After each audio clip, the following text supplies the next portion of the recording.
Hello, my name is Gail Seiler, and I'm honored to be representing Betrayal Project USA.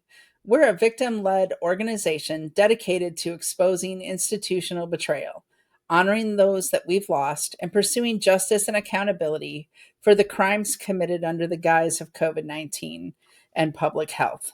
You can learn more about our work and view victim stories or submit your own story and get involved by visiting our website at betrayalprojectusa.org.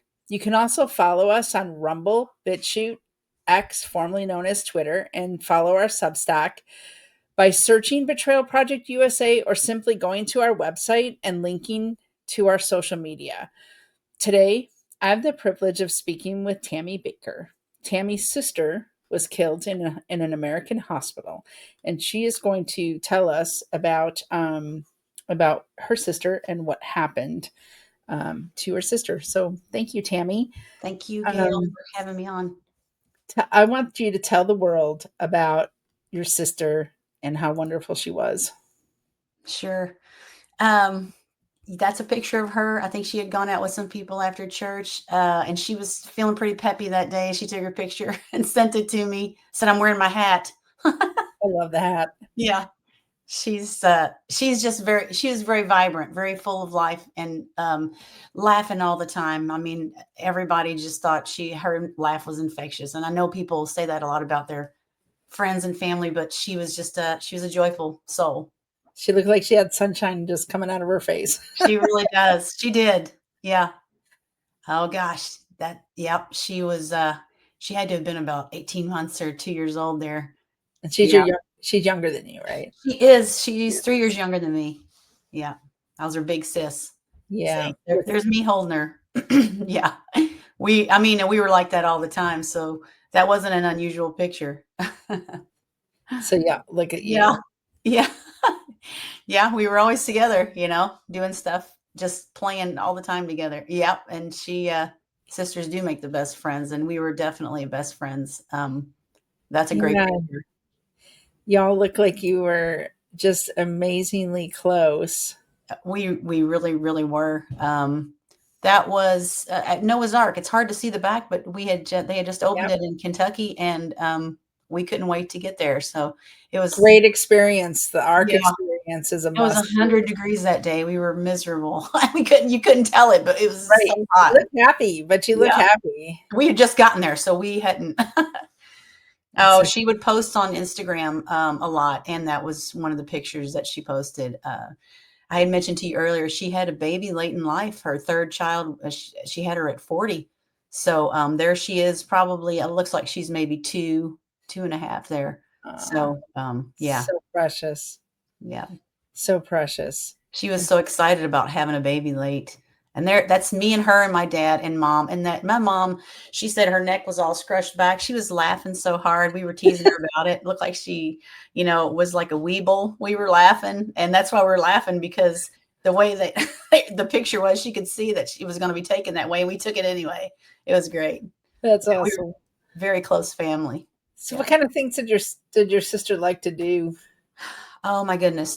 She liked to crochet. She crocheted hats and scarves for the homeless. And so at her church, she would take a bunch in, and she loved to do it. She didn't learn to crochet till, maybe the last 10 years of her life. So she did it a lot. Um, and so she liked to do that kind of stuff. She was actually 5 months away from graduating with a bachelor's degree to become a counselor for her church. She was going to do Christian counseling. So Oh, she was so close to it, but and that thing, I love that post that she made about us and how we just love each other and we just spend time together. I miss hearing her call me Tam. She's the only one that called me that. So I never hear that anymore. And that's hard. That's she hard. said you were her rock. Yeah. We loved well, she loved me enough for a lifetime. I'm glad that we did, because now that's given me a lot of strength. Yeah. Yeah. Yeah. She was good. So yeah, that is. She looks like she was just a She wonderful. was, and some of her friends like that she gave them baby showers. She would she would help do stuff that unexpectedly she just said, "Let me throw it. I like to whip up stuff in the kitchen. Let me just come over and we'll have it at my house." And she just that wasn't surprising when I'd call her, "What are you doing this weekend?" "Oh, I'm giving a baby shower to one of the gals at church." And I'm like, "Wow, okay." Just just, like that. she would just do it. But that's the way she was. She loved doing stuff with people and for people. How often did you guys see each other? Well, she lives 6 hours from me.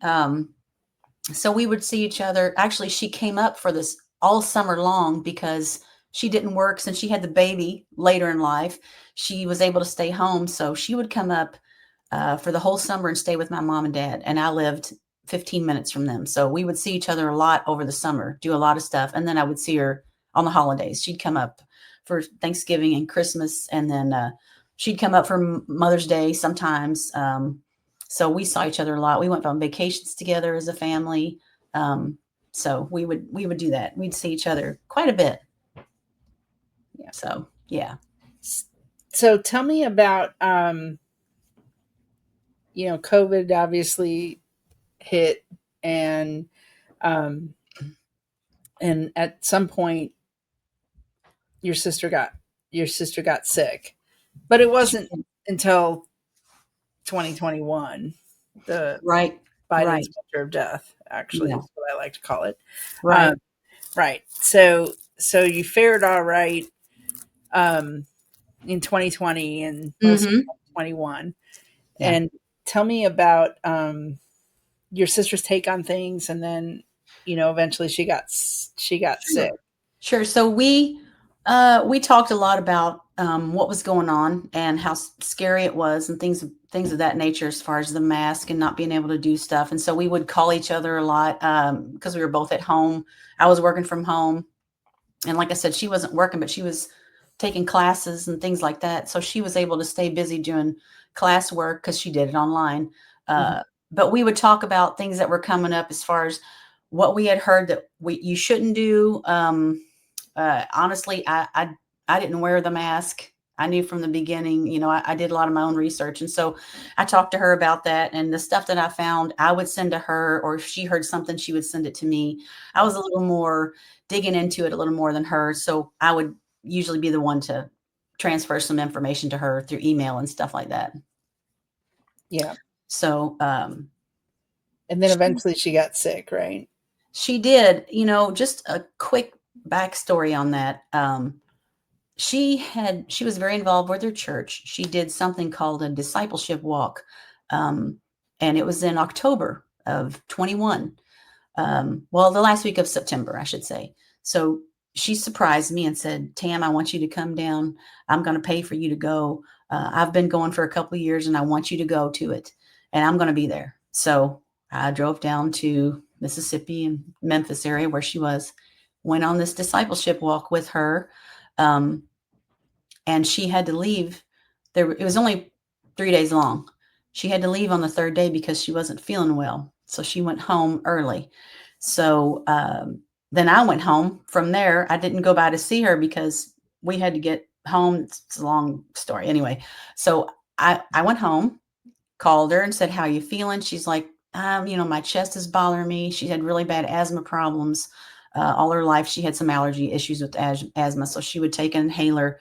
So she said, "I'm just going to do some breathing treatments here at home and I'm hoping to feel better." And she said, "But I did take a COVID test that said I have COVID. So that's why, I'm glad you guys left because I don't want you to come over and all that." So a few days went by and she called me and said, "I'm going to go to the hospital and get breathing treatments because it's just gotten to where I'm uncomfortable breathing." So she did. She went to the hospital. She went in on October the 6th.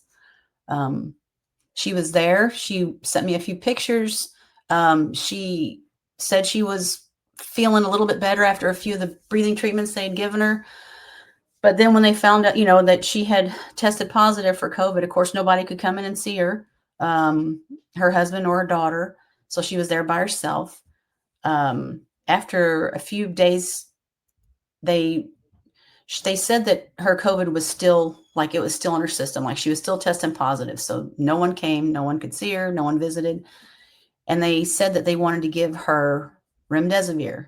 Well, she texted me and said, "Hey, Tam, isn't that That's what we're not supposed to take, right? And I'm like, no, absolutely do not take that. That is, do not take that. That is, will destroy your organs. No, no, no, no. She said, well, I'm going to tell my doctor when he comes back in. Hmm. She did. And she called me crying and said, he told me that since I don't want to take remdesivir, that I just must want to die. So I said, he actually said that to you? She said, yeah, he told me I must want to die. So she was overwhelmed by that comment, unexpected that a doctor would say that to her. We were both brought up with, the doctors are, the good guys. And, so she was shocked. Um, Things went on from there for a while. She was there for a few more weeks. Um, they weren't giving her any food, which I thought was weird because she could swallow it, but they were keeping the mask on her Yeah. for um, airflow. They want her oxygen to be better because of her asthma and stuff, they were saying. So she wasn't eating. So towards the end of the month, she went in to, let me see what day I had. Okay. So she was there until November the 19th. So she was there for 6 weeks in the hospital. Um, and like I said, she probably lost 70 pounds. Um, they decided that she was going to go to rehab because for about the last week of October and the beginning of November, they were giving her jello. They started giving her some jello and some broth and stuff. And they said, seems like she's turning the page, that she's starting to feel a little better. We're going to send her to rehab. They sent her to rehab, like I said, on the 19th of November. And when she got to rehab, they said, well, because of the way that she was brought over, all the jostling around in the ambulance and things, she's really had a setback. So I don't know if that was accurate or not. That's what they said. She had a setback. So they started to give her, like, she was on oxygen, like at this point she was on it full throttle, like they wouldn't take it off of her. So much so that I found out they strapped her arms to the bed. They wouldn't let her take her mask off. Goodness. Um, it So, was so she was horrific. at Regional One initially, and then went to a rehab. Is that? They called it a rehab section of the hospital. So it was Oh, at okay. Regional One, but there was a section on a certain floor that was a rehab section. Um, but I'll tell you, so she was there on the 19th. We went up there, and then the next week was Thanksgiving, so we were up there to visit for Thanksgiving because she couldn't obviously come see us. So we just went there for Thanksgiving, and we were there for, it was November 26th, 27th, 28th, 29th, and we stayed and visited her for 4 days at the hospital. At this point, they were letting people go in, with mask on. So we went in there, and my mom and I stayed with her all day, and then left at night. But while we were there, when I first went in to see her, I was not prepared for what I saw. I did see her arm strapped down. Her husband had said that they were doing that to keep her from pulling her mask off. But when we got there, she kept pointing to the numbers, the machine, and kept trying to tell me that they were fine. The numbers are fine. The numbers are fine. But when she would take her mask off, I couldn't understand what she was saying because of the degradation that had happened with that mask being on her for so long. She could no longer speak correctly. Um, it would take me a while to understand what she was saying. And when I finally did, she was like, the numbers, the numbers. And then she's told me, you've got to watch the respiratory therapist. I don't trust him. I don't trust him. Tam, he's messing with my numbers. I don't trust him. Please watch him. You got to watch him. And I was like, I'm going to watch him. I don't know what I'm watching for because I'm not a nurse, but I'm going to go over there and stand behind the guy, so I did. I gave her peace that I was kind of watching over him whenever he was in there. But my mom and I got to where we were asking for help with her. Just like her numbers are good. Come in here and let us take her mask off. And finally, the nurses told us that if we didn't quit causing a commotion, that they were going to ask us to leave because I had gotten the doctor to the side and I was like, look, I know what's going on. I know that there are protocols that you guys have to follow. Is my sister getting vitamins? Is she getting vitamin C and vitamin D? Because those are going to help her. Can't she take ivermectin? And they were like, that's not part of what we give. And the nutritionist has it under control. That's exactly what he told me. And he dismissed me completely. So were these so she you had some communication with her via Yeah, text messenger. So this was before rehab, obviously, right? that's correct. That's when she was at the hospital at the another, and I don't know the name of the other hospital. I think it was in DeSoto. I think it was in another county. But yes, it was a hospital that she first went into. And yeah, she did send me that picture. And we were texting while she was at the hospital. Yeah, and so here she's on the high flow cannula, uh, Mhm. clearly, um, Yeah. And and it so blows they my mind that she went downhill. But of course, this is choreographed, you know. yeah, Later you can say that, you know. right, because Mm. you didn't know at the time Right. that they start with the cannula and then they Mhm. go to the high flow cannula, Yeah. then they put you on the rebreather, then the BiPAP, Yeah. all designed to get you to a mechanical Sure. vent. Yeah, she was sitting up, she was fine. When we went there, she was laying back, very groggy, obviously very much medicated. This was obviously at the hospital, not once we had seen her Yeah. in rehab. Yeah, So did you have other communication with her either by phone or any video chats or anything when she was in the hospital part? I didn't unfortunately have any video chats with her.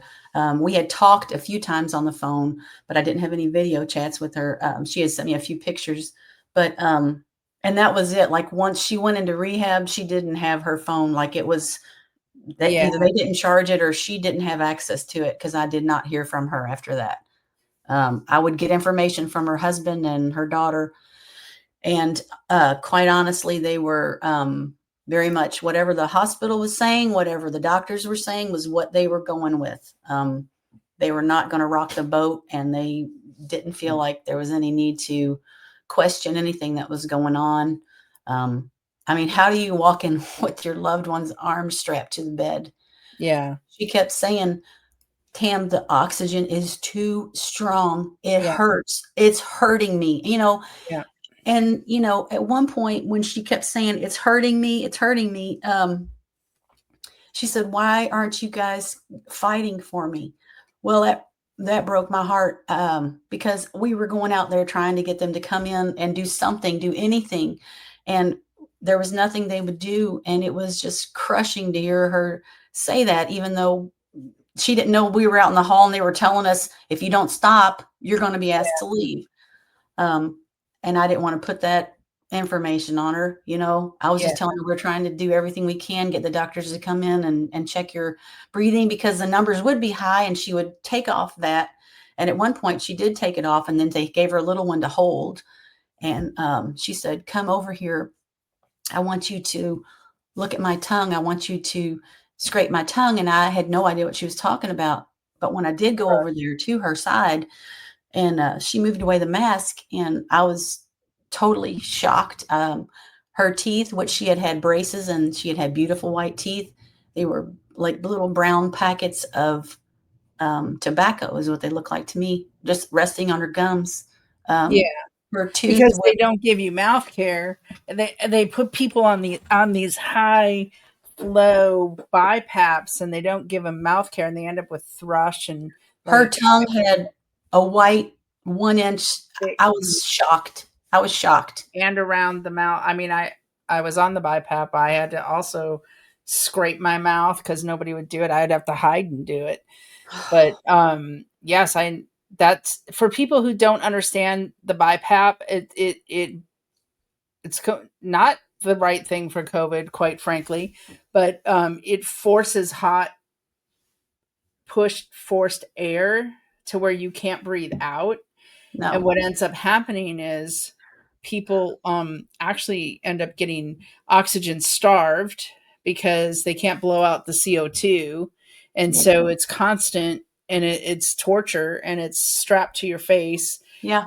And you can't breathe. And that is a mechanism used to get people to the vent, Yeah. mechanical vent, because it destroys your lungs as well. And They o unfortunately, that's a oxygen can be used to save people or kill people, and so it sounds like, so she went onto the, clearly through the process and onto the BiPAP during those 6 weeks that she was there.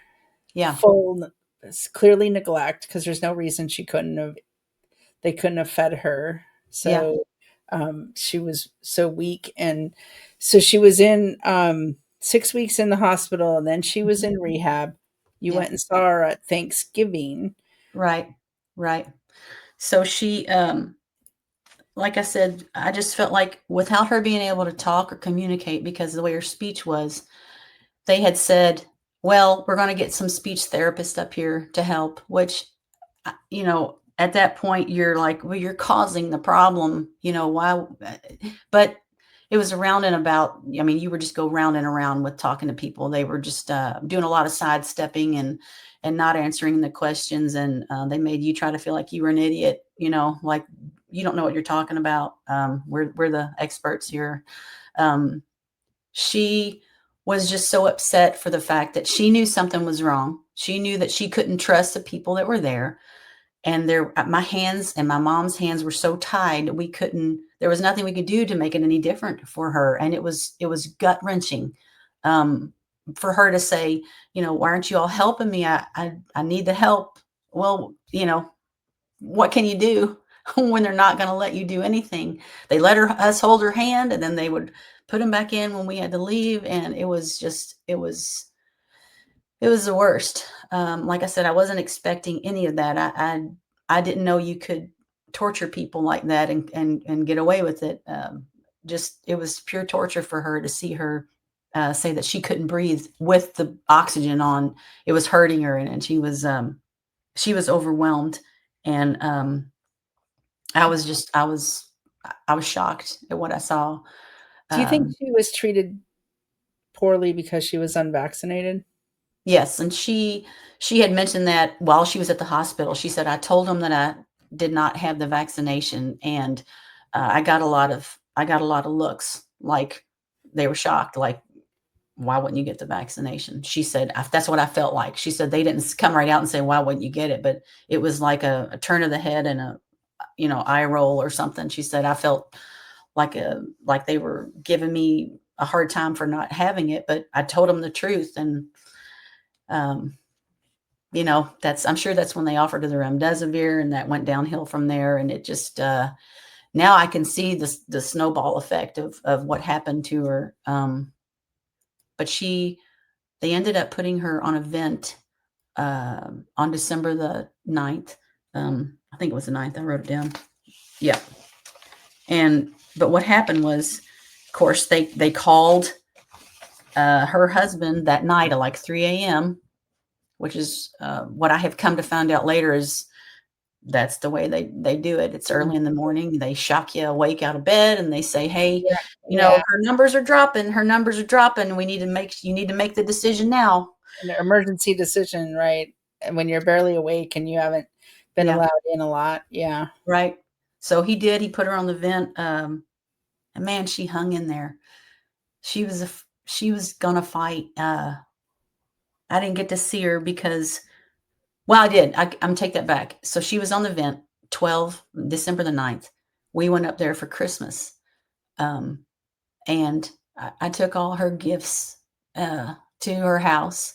And the crazy thing about it, Gail, was she had bought some gifts in July, which sometimes she would buy gifts early, like we do.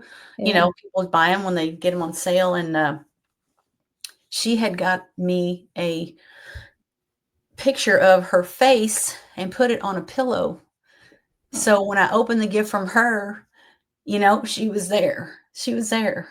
And I thought, what a crazy gift to give me. But how appropriate was it for her, not knowing that it would be the last thing she gave me, but her face. It was almost too much. But now I know this is gonna sound crazy, but I mean, I've slept with it every night since Yeah. then. Every single night since that day I got her pillow with her face on it, I have slept with it. She sleeps right next to under my arm. Oh, Um, you know, I know it's weird, I'm a grown woman. it's not weird at all. I But, mean, um boy, did she know you. yeah, and it was a funny face. I don't have it with me, but it's a funny face. She's got a weird hat on, and it's just it's her, though. It's classic Sandy, you know? Oh, Um but and she didn't get to get her Christmas gifts. And then she passed away on January the 3rd. So she was in there almost a month on a vent. uh and they called the morning that she passed away. They just said she had a heart attack, and yeah. they did not try to revive her. um that is what listed on her death certificate. It is not. A heart attack was not what was listed. What um was listed? I'm curious No, because you're fine, and I've got it written down here. Hold on, I had two it. and a half months. She tested positive 2.5 months prior.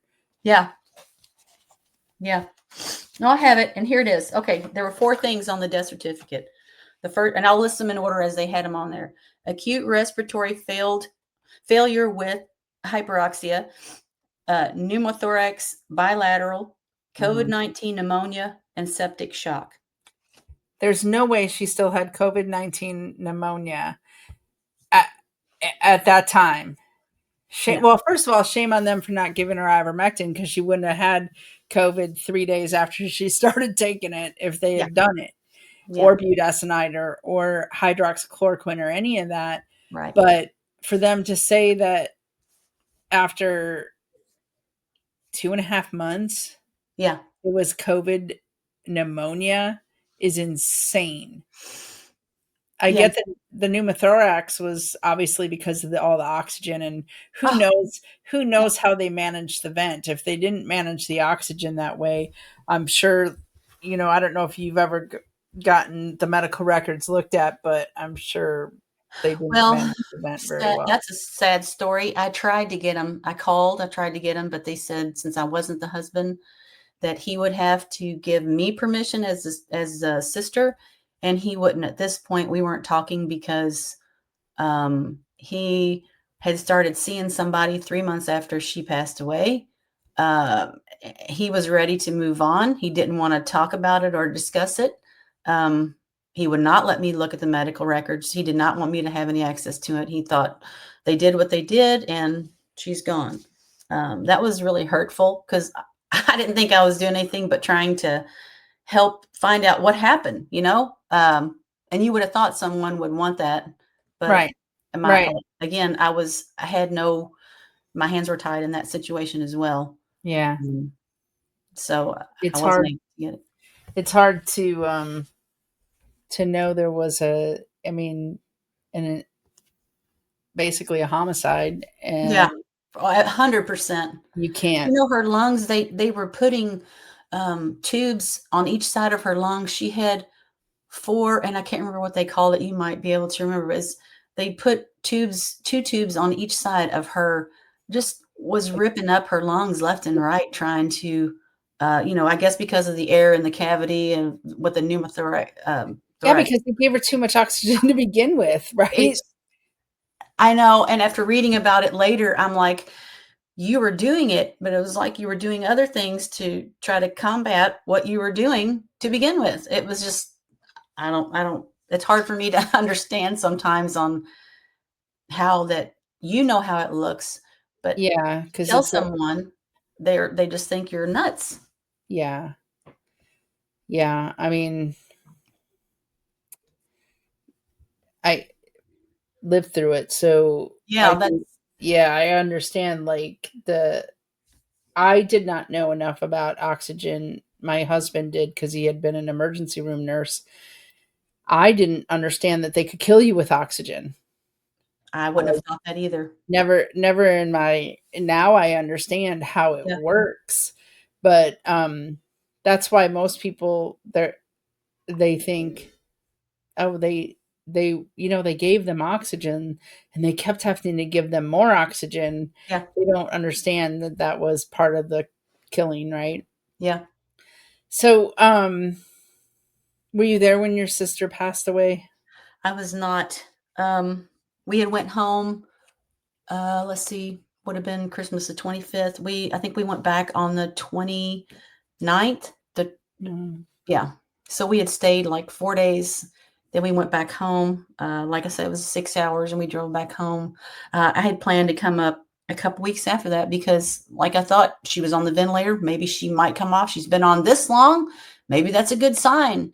yeah, Um, come up after the first of the year, but when she passed away on the third, um, you know, uh, it was it was unexpected, but it was almost expected because of all the stuff that I had seen the line of what was happening.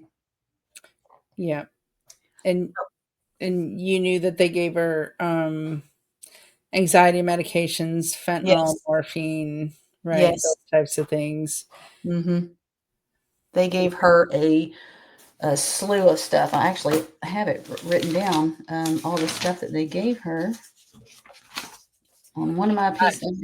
This huge I would folder. assume they gave her propofol since she was on a Yes. yeah, Yeah, I remember that one. But I have a whole binder full, so sometimes finding the stuff in the middle of it is kind of hard. But yes, yeah, there was probably, I'm going to say, at least 12 medications because I wrote them down because I had a list where I went through and oh, here they are: antibiotics, lorazepam, amlodipine. Mm, anxiety meds is just what they listed. Blood pressure meds, fentanyl, heparin, insulin, oxygen, propofol, sedatives, steroids, and budesonide was the last thing. But those are all the medications at the hospital they had given her at some point or another. Um, yeah, it was just quite a bit of stuff, I thought. yeah. They gave her lorazepam, that yeah, propofol, fentanyl, morphine. Yeah, I mean that's a lot, yeah, it is a lot, and especially for somebody who's having trouble breathing. Um, the lorazepam and the morphine, propofol, and fentanyl. yeah, I heard Attorney Warner Mendenhall say it after the Gray Shara trial. He said those are, like the morphine is the kicker, and it literally took her breath away. And that's how, Gray Shara's night was 19. That, yes, I followed that. I'm on the email uh, list. Yeah. I yeah, really wanted to go to the courtroom, and it was just a little bit too far for me to get to. yeah. The trial of the century, as far as I was concerned, but Yeah, I really thought that something was going to happen that was sure. But positive. you see the confirmation bias that's out there where they're like, "Oh, it was COVID." No, COVID doesn't give you a heart attack, and COVID doesn't take your breath away. COVID doesn't damage your organs. Yeah. And she also they rejected the remdesivir and went through a lot of the same, and they used the same drugs that they killed He your had sister so with. much documented though, like her calls or the phone Yeah. calls, or I was floored when I found out that none of that really mattered in the end. I don't, I just, it's hard Oh, for me to the accept. simple fact of making somebody a DNR when they didn't want to be. Yeah. That was shocking to me because Yeah. if the hospitals can make you a DNR, you're done, Oh, right? well, the question I have is if we can't rely on the justice system, I Right. mean, that makes me just fearful and tearful because when I really think about that and how you can't even rely on that, that's terrifying. It is. It is. And it's all government run, right? So the research is owned by the government, and the the protocols are owned by the government, and then the medical boards are owned by the government, You're and right. JACO is owned by the government. So No, like, and you're exactly right. You're because exactly you did file a complaint with JACO, the Joint yes. Commission, Yeah. um, and did you hear back from them? No, I No. didn't hear. I filed with them, and I sent, like I said, I sent letters to various places. Let me pull up that letter. Oh yeah, the THFH. I sent, to the Truth for Foundation.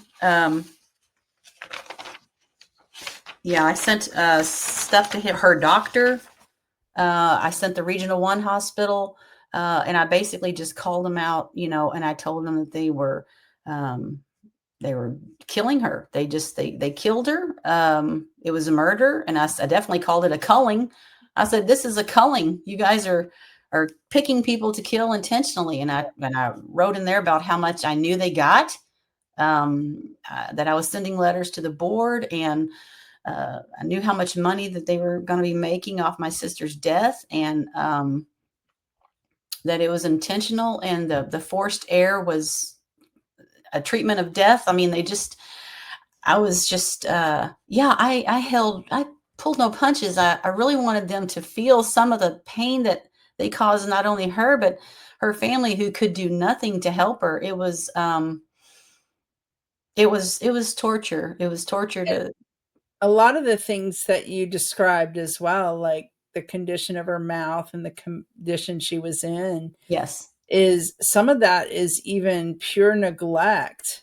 Do you know if she had any bed sores? Because she was in a long time and You know, you I never I see. they did not mention it, but I would not doubt it because I never saw her the 3 days I was there, and then when I saw her, because I went up there when she was on the vent and she was non-responsive.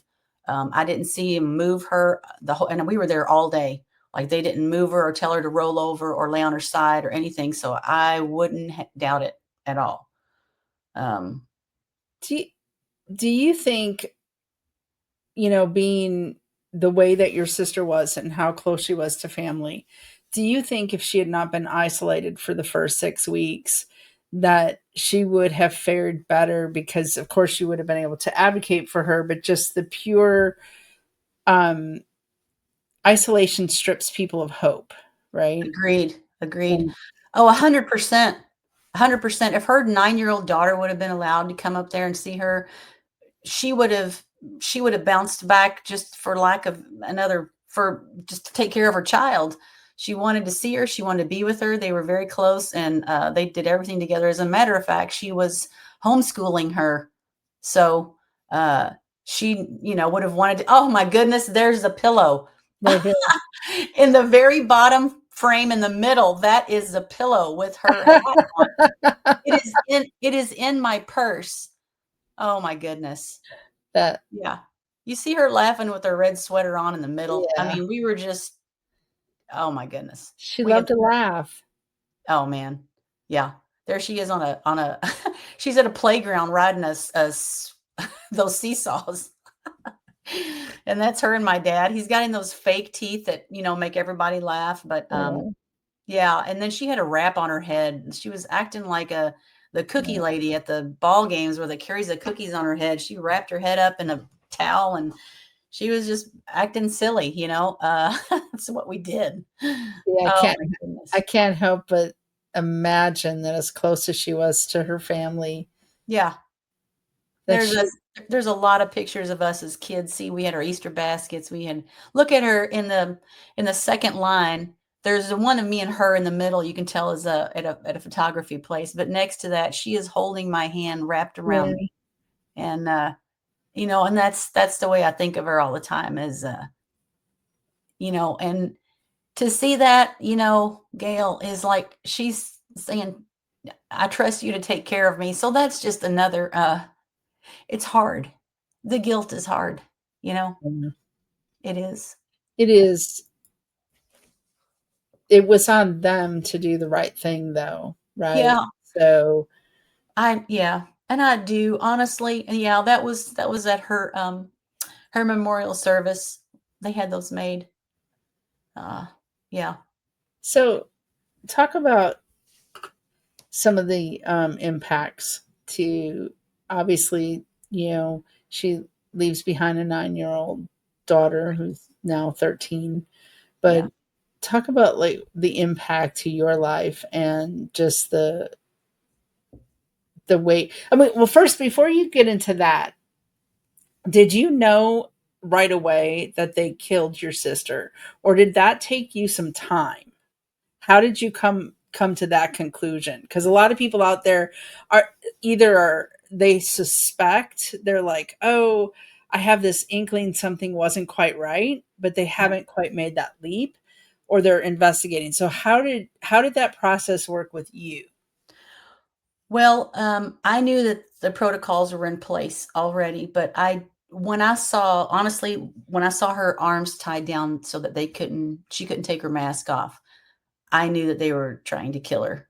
Mhm. That it was that was one of the ways they could do it, by keeping the air flow into her face. Because when she was telling me that was hurting her chest, and it was too much, the air force was way too much.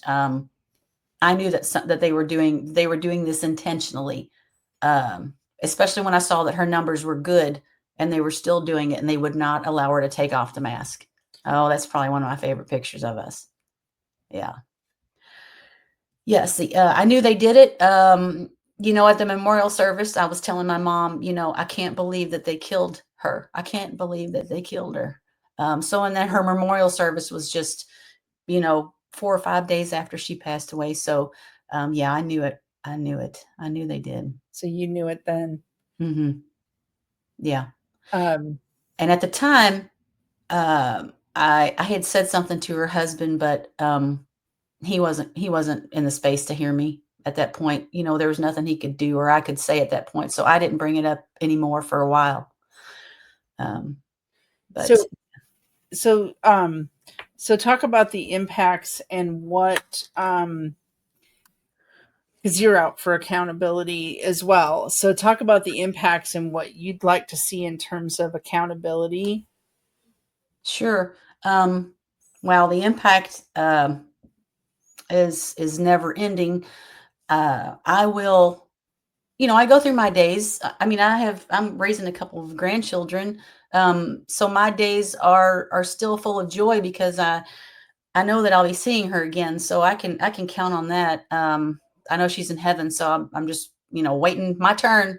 But right now, I definitely want to get involved with ways to reach for accountability. I want to get her story out there. I want people to know what happened to her. That it was a culling. I believe it was. They murdered people intentionally for money. I have no question about things that I've read and done my own research. If you are questioning it, then do your own research. You have to read and find out for yourself. And I've done a lot of I've read a lot of researched into various things, into how she passed away with the forced air and different things like that. I mean, there's lots of stuff that I've learned since then, but I want accountability for sure. I would love to see uh, her doctor, who had the attitude of, you're ignorant, you don't know what you're talking about. I would love for him to be accountable. I've got his name, but the hospital that could have cared less, um, who murdered her, I want them accountable. I would love to see people be the whole thing be brought to justice. I wanted the COVID thing to be flayed open and found out how what a pandemic it was. Yeah. And we were sheep, and we were manipulated, and the whole 6 feet away and the mask and all that Yeah. baloney. It's just, when you find out for yourself later, and like I said, I was one of those people who never wore the mask. They came out in March and they said, to wear it. Well, we immediately started doing our own research, and I said, I'm not wearing the mask. So I would go in and they would say, hey, put your mask on. I'm like, I've got a medical reason. I'm not wearing it. And I would just keep walking, never Yeah. stop once for them to ask me any more questions. I completely kept walking because nobody was going to tell me that they were going to starve me of my oxygen when I was walking in the Oh, city. right. So, but My she would husband have done used to the same pretend for he was me. deaf. My husband would pretend he was deaf, and he would turn to me and he'd be like, "What they saying? They got mask on. I can't read their lips." They would just like leave him alone. Oh, there you, perfect. Perfect. Yes, absolutely. But the impact is two years before she got sick and passed away, we had bought, and now of course we talk about regretting it now, but we had gotten into the timeshare thing. My Yeah. husband did it solely because we were taking vacations every year to the same place. My sister got to go on 2 years with us, and then she passed away. So we've gone twice with my mom, but it's been 3 years since she's been gone. It's not the same. The impact of her being gone affects me constantly. I'll be in the shower and all of a sudden, I'll hear a song, or I'll just have a thought and I'll stand there and cry for 2 minutes. Just the guilt, still eats away at me, but not, I understand that there's nothing I could have done. But Right. just being the survivor, being the one without her here. My dad died in 2019, and then she passed away in January of 22. And to lose both of them, and that's half of me, Mm, it's just me and my mom now. The impact is tremendous. Our Christmases and our Thanksgivings, our celebrations are, it's just me and her and a few of the grandkids, but like her family is not involved because they think we're crazy. So they're not involved. And even her daughter that lives in Memphis is 13 now, doesn't come up anymore because her dad doesn't want her to hear what we think about what happened to her mom. So mm, uh, she's out of the picture. Um, the impact is huge. It's tore apart our whole family. You know, yeah. uh, her being missing her is obviously the worst, but it's affected it in every other way. Our whole family dynamic has changed and is gone. She was my only sister, my only sibling, and there's no one to recall childhood memories with. It's like my childhood is gone. I mean, I remember it, but there's no one to share it with. So it's a really empty feeling to have your own childhood be, you're alone in it now. It's hard. It's And really hard. I can tell you, y'all were so close, so close. Yeah. And play that for people. She mentioned how you guys hugged a lot. Yeah.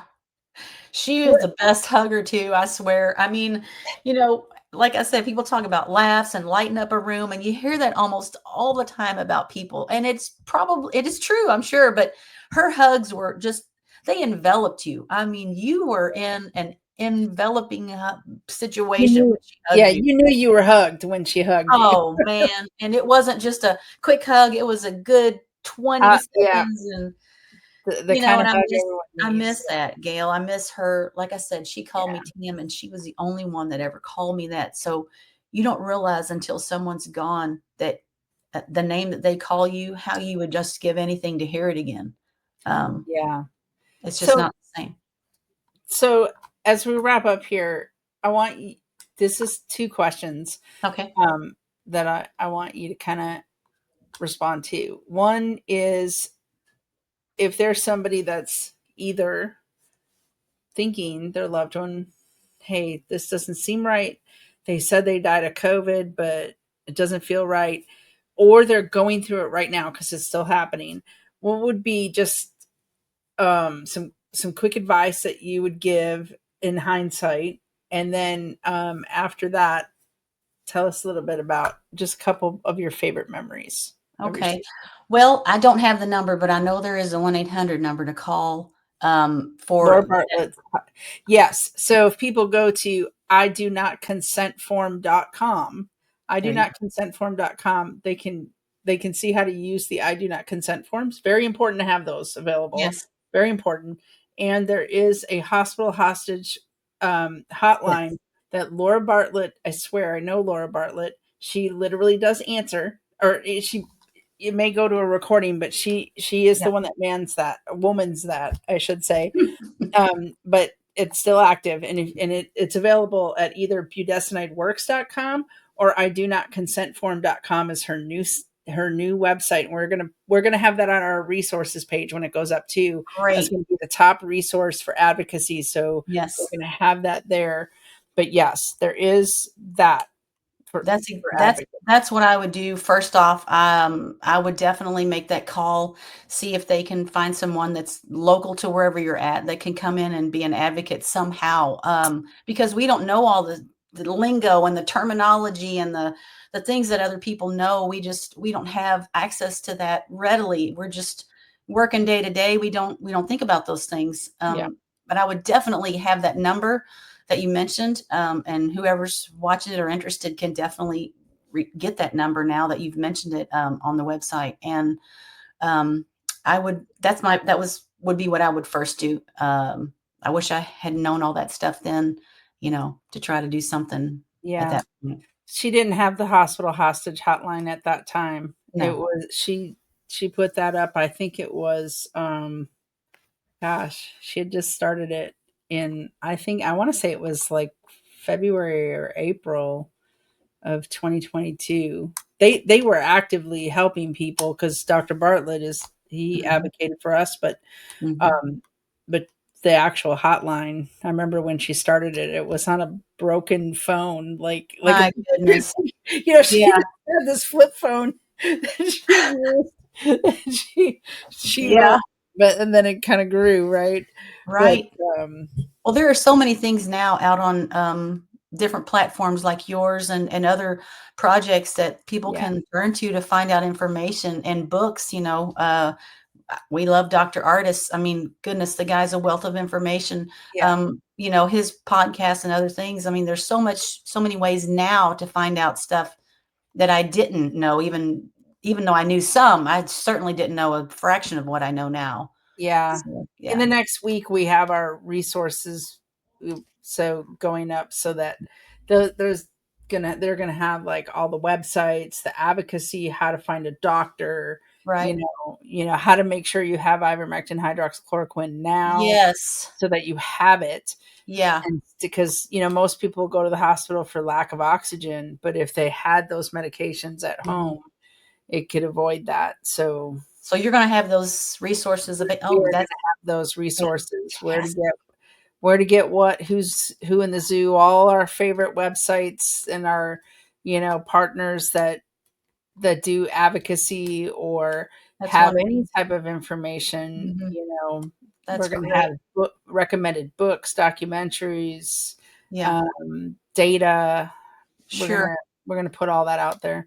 That that would be the best that I think, I would offer as far as information. Yeah. And as far as thoughts about her, Yeah, uh, favorite memories. I did tell you one of my favorite ones that I go back to a lot as a child because, we were each other's best friend as children. It was just me and her, but, um, I had mentioned earlier, she was about 2.5 or 3, and she wanted a stuffed animal that was up on a shelf that neither one of us could reach. So as her big sister, I decided to step onto a little platform that was kind of like a little bookshelf, and it was the the shelf that it was on was way higher than I could reach, but I was going to try. My sister wanted it. I was going to get it. She wanted a little stuffed animal. So I was reaching and reaching, and she got to laughing at me, giggling at me, and I started laughing, and I ended up peeing my pants. I was 6 years old, almost 6 years old. And I still remember that vividly, that me and her were laughing so hard that that's what happened. And I joke now because I'm like, that's my first memory of doing something with her as a child. And all these years later, she's still making me pee my pants laughing. I mean, that's just what she did. We laughed so hard we would end up half wetting ourselves. Um, a lot of memories. Oh, I had one where we were making Christmas cookies and we were listening to Whitney Houston and acting like idiots. She would have been 18 or 19, and I was 21, and we were making Christmas cookies in the kitchen and dancing around with the spoons and laughing and doing dance moves that you shouldn't be doing when there's powder of sugar and flour flying everywhere, right? Because it's getting Yeah, all over the floor. But those types of things we did. We laughed and had a good time, and we enjoyed life together. I'm so thankful for the years that I had, but we enjoyed things together a lot. that's awesome. Yeah. Well, I want to say, I first of all, I appreciate, just the moral courage in telling your sister's story publicly because it's very important. It's very important everybody tell their story because the more people that come forward, the more there's power in numbers, right? Mhm. And we know that there's 1.6 million and counting people that died in the hospitals and they didn't die from COVID. They would have died from the protocols, some manner of the protocols or lack of treatment. And so we want to I want to encourage people, share the stories on our website, tell your stories and tell them everywhere. If I don't Right. care if a podcast has 10 listeners or 10,000 listeners, Right. you need to tell your story everywhere because that helps people find those stories. And Yeah. I'm going to connect you with some podcasters so that you can tell her Fantastic. story as many places as possible. And Thank you. I do appreciate and I want to encourage others to do what you have done. Thank you, Gail. I appreciate it. Thank you.